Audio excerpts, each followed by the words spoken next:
भोजपुरी के global trending star यानी कि खेसारी यादव जी का गाना रिलीज हो गया है, जिस गाने का नाम है लहंगा लॉक हो जाई। जी हाँ दोस्तों, लहंगा लॉक हो गई। आइए जानते हैं इस गाने के बारे में कंप्लीट जानकारी। अगर आप सभी दोस्तों भी खेसारी यादव जी के फैन हैं तो वीडियो को लाइक कर चैनल को सब्सक्राइब कर लीजिए। अभी अभी यह गाना रिलीज हुआ है।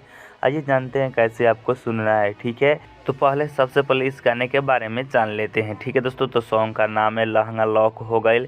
सिंगर है खेसारी यादव और अनुपमा यादव जी। जो एक्ट्रेस है उनका नाम है यामिनी सिंह। गीत लिखे हैं अखिलेश कश्यप और रतन राजगुरु और म्यूजिक दिए हैं दोस्तों VR वर्मा जी।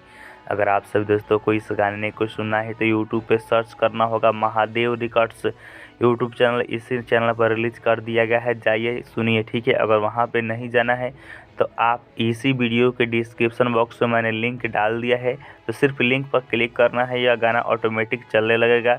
तो जाइए लिंक पर क्लिक कर इस गाने को सुनिए। ठीक है दोस्तों।